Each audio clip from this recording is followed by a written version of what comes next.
This is the tale of the goat-faced girl. There was once upon a time a peasant called Masaniello who had 12 daughters. They were exactly like the steps of a staircase, for there was at least a year between each sister. It was all the poor man could do to bring up such a large family, and in order to provide food for them, he used to dig in the fields all day long. In spite of his hard work, he only just succeeded in keeping the wolf from the door, and the poor little girls often went hungry to bed. One day, when Masaniello was working at the foot of a high mountain, he came upon the mouth of a cave, which was so dark and gloomy that even the sun seemed afraid to enter it. Suddenly, a huge green lizard appeared from the inside and stood before Masaniello, who nearly went out of his mind with terror, for the beast was as big as a crocodile and quite as fierce-looking. But the lizard sat down beside him in the most friendly manner and said, "Don't be afraid, my good man. I am not going to hurt you. On the contrary, I am most anxious to help you." When the peasant heard these words, he knelt before the lizard and said, "Dear lady, for I do not know what to call you, I am in your power, but I beg you to be merciful, for I have 12 wretched little daughters at home who are dependent on me." "That's the very reason why I have come to you," replied the lizard. "Bring me your youngest daughter tomorrow morning. I promise to bring her up as if she were my own child, and to look upon her as the apple of my eye."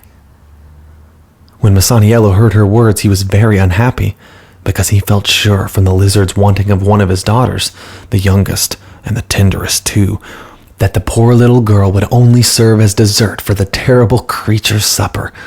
At the same time, he said to himself, "If I refuse her request, she will certainly eat me up on the spot. If I give her what she asks, she does indeed take part of myself, but if I refuse, she will take the whole of me. What am I to do? And how in the world am I to get out of this difficulty?" As he kept muttering to himself, the lizard said, "Make up your mind to do as I tell you at once. I desire to have your youngest daughter, and if you won't comply with my wish, I can only say it will be worse for you." Seeing that there was nothing else to be done, Masaniello took off for his home, and arrived there looking so white and wretched that his wife asked him at once, "What happened to you, my dear husband? Have you quarreled with anyone? Or has the poor donkey fallen down?" "Neither the one nor the other," answered her husband, "but something far worse than either.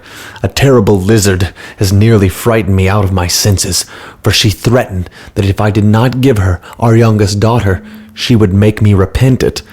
My head is going around like a mill wheel, and I don't know what to do. I am indeed between the devil and the deep sea. You know how dearly I love Rinzola, and yet if I fail to bring her to the lizard tomorrow morning, I must say farewell to life.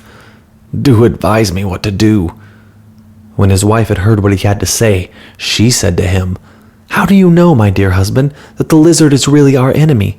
And your meeting with her may be the beginning of better things, and the end of all our misery. Therefore go and take the child to her, for my heart tells me that you will never repent doing so." Masaniello was much comforted by her words, and the next morning, as soon as it was light, he took his little daughter by the hand and led her to the cave. The lizard, who was awaiting the peasant's arrival, came forward to meet him, and taking the girl by the hand, she gave the father a sack full of gold and said, "Go and marry your other daughters, and give them dowries with this gold. And be of good cheer, for Rinzola will have both father and mother in me. It is a great piece of luck for her that she has fallen into my hands." Masaniello, quite overcome with gratitude, thanked the lizard and returned home to his wife. As soon as it was known how rich the peasant had become, suitors for the hands of his daughters were not wanting, and very soon he married all of them off, and even then there was enough gold left to keep himself and his wife in comfort and plenty all their days. As soon as the lizard was left alone with Rinzola, she changed the cave into a beautiful palace and led the girl inside. Here she brought her up like a little princess, and the child wanted for nothing. She gave her sumptuous food to eat, beautiful clothes to wear, and 1,000 servants to wait on her. Now, it happened one day that the king of the country was hunting in a wood close to the palace and was overtaken by the dark. Seeing a light shining in the palace, he sent one of his servants to ask if he could get a night's lodging there. When the page knocked at the door, the lizard changed herself into a beautiful woman and opened it herself. When she heard the king's request, she sent him a message to say that she would be delighted to see him and gave him all he wanted. The king, on hearing this kind invitation, instantly betook himself to the palace, where he was received in the most hospitable manner. 100 pages with torches came to meet them, 100 more waited on him at table, and 100 waved big fans in the air to keep the flies from him. Renzolla herself poured out the wine for him, and so gracefully did she do it that his majesty could not take his eyes off of her. When the meal was finished and the table cleared, the king retired to sleep, and Renzolla drew the shoes from his feet, at the same time drawing his heart from his breast. So desperately had he fallen in love with her that he called the fairy to him and asked her for Renzolla's hand in marriage. As the kind fairy had only the girl's welfare at heart, she willingly gave her consent, and not her consent only, but a wedding portion of 7,000 gold guineas. The king, full of delight over his good fortune, prepared to take his departure, accompanied by Renzolla, who never so much as thanked the fairy for all she had done for her. When the fairy saw such a base want of gratitude, she determined to punish the girl, and cursing her, she turned her face into a goat's head. In a moment, Renzolla's pretty mouth stretched out into a snout, with a beard a yard long at the end of it. Her cheeks sank in, and her shining plaits of hair changed into 2 sharp horns. When the king turned round and saw her, he thought he must have taken a leave of his senses. He burst into tears and cried out, "Where is the hair that bound me so tightly? Where are the eyes that pierced through my heart? Where are the lips I kissed? Am I to be tied to a goat all my life? No, nothing will induce me to become the laughingstock of my subjects for the sake of a goat-faced girl." When they reached his own country, he shut Renzolla up in a little turret chamber of his palace with a waiting maid, and gave each of them 10 bundles of flax to spin, telling them that their task must be finished by the end of the week. The maid, obedient to her king's commands, set at once to work and combed out the flax, wound it round the spindle, and set spinning at her wheel so diligently that her work was quite done by Saturday evening. But Renzolla, who had been spoiled and petted in the fairy's house, and was quite unaware of the change that had taken place in her appearance, threw the flax out the window and said, "What is the king thinking, that he should give me this work to do? If he wants shirts, he can buy them. It isn't as if he's picked me out of the gutter, for he ought to remember that I brought him 7,000 gold guineas as my wedding portion, and I am his wife and not his slave. He must be mad to treat me like this." All the same, when Saturday evening came, and she saw that the waiting maid had finished her task, she took fright lest she should be punished for her idleness. So she hurried off to the palace of the fairy and confided all her woes to her. The fairy embraced her tenderly and gave her a sackful of spun flax, in order that she might show it to the king and let him see what a good worker she was. Renzolla took the sack without one word of thanks and returned to the palace, leaving the kind fairy very indignant over her want of gratitude.